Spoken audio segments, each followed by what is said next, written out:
G'day, Wombat here, and in today's budget gear, we're going to take a look at the GTX30 by Behringer.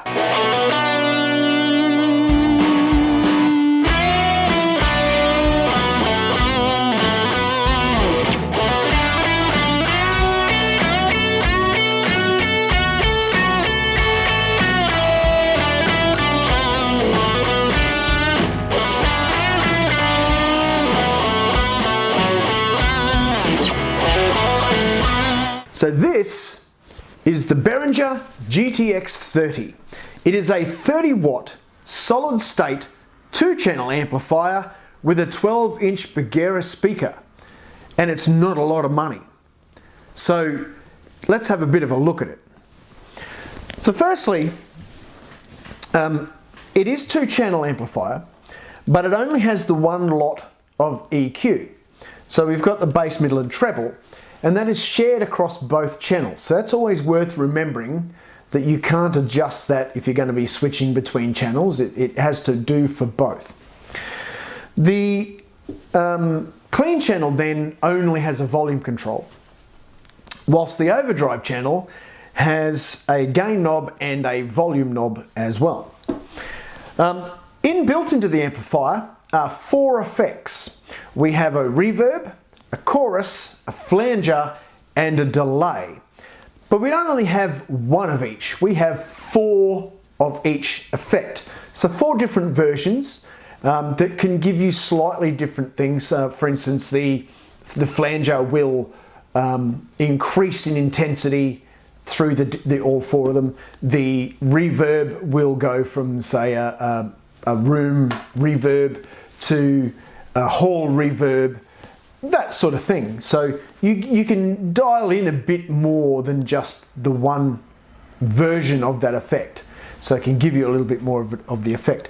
Next to that is an effects level. So that just tells you how much of the effect you can have running through your sound at that particular time. So that is really, really handy.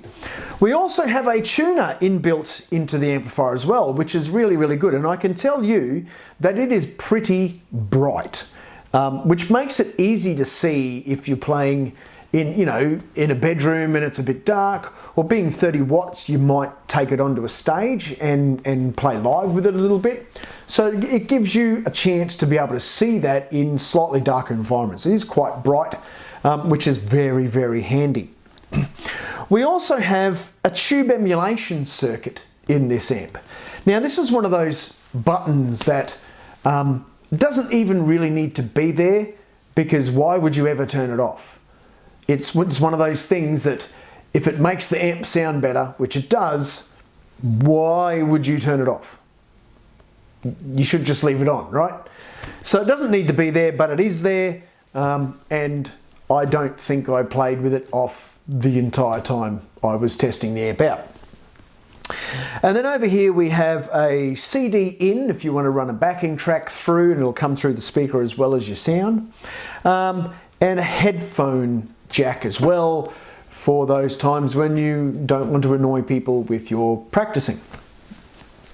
So a 30 watt amp, particularly a solid state amp, is kind of between 2 worlds.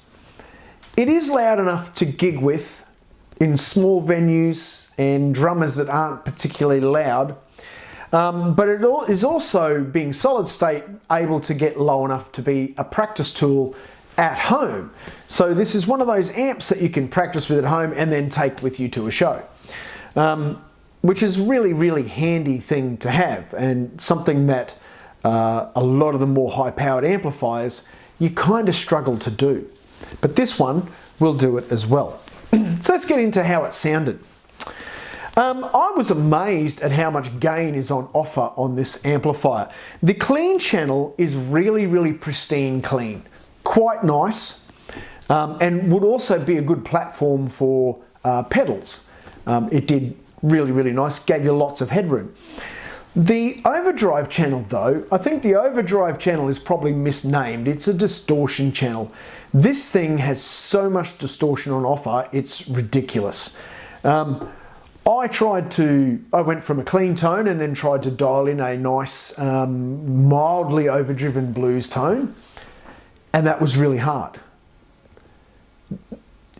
By the time I got to 1.5 on the gain dial, this thing was in massive rock territory. I mean, it was really flat out rock amp. I had to dial the gain right the way back to sort of ease that off and finally get a bluesy kind of a tone. So if you're into blues as well as rock and that sort of thing, you might be better off running a blues pedal through the front end of the amp into the clean channel than actually trying to get it with the amp, because it was actually a little difficult to do because there's just so much gain on offer. Will it do metal? Absolutely it'll do metal. There's that much gain here. But this amp really lived in the rock tones. I found that with the gain knob, once you got up to the 5 mark, which is in the middle here, it started to get a little fizzy.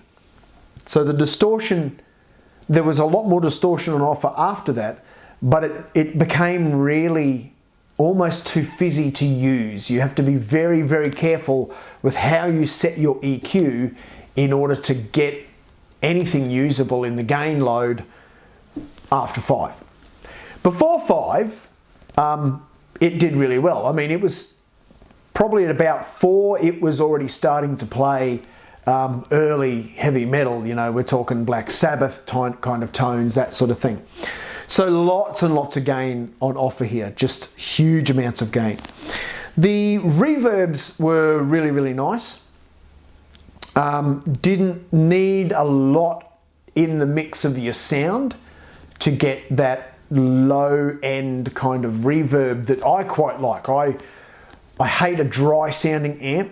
I mean an amp that doesn't have a lot of reverb on it. So I like to just wet that sound with just a little bit of reverb, and I really didn't need to add much with the FX level at all to achieve that. So the reverbs are very strong. The chorus was nice, was really nice. The only downfall I found with the effects levels was that you couldn't use 2 of them at the same time. So you couldn't use a chorus and a reverb. That was my only issue with it. Apart from that, the effects themselves were really quite nice sounding. So there you are. Not a bad amp, and if you're a beginner looking for a first upgrade amp, and you want to make a bit of noise, maybe start playing with some friends, this could be the amp for you. So Behringer are notorious for their cheaper range of amplifiers that actually sound pretty good. This one fits right in there, and Variety Music are doing them for about $310 at the moment. I'll put a link down below for the website with this on it so you can have a bit of a look. But I am told that prices are going up soon on these particular models of amplifier. So if you are interested in something like this, it's worth checking out sooner rather than later. But there you have it, the Behringer GTX30. And man, a 12-inch speaker in a 30-watt amp sounds great, makes a big difference. So there you are, that's the Behringer for you. I hope you enjoyed that review. Thank you very much for Variety for supplying the amp for us to have a look at today. It is a sizable amp, but it's not real heavy, which I was really surprised with, and pleasantly surprised. I can tell you, after carrying tube amps a lot, they're quite heavy, so that was a good size. All right, so don't forget to subscribe and click the little bell down the bottom there so you can find out when my next videos are coming out. Thank you so much for watching, and as always, rock on, guys.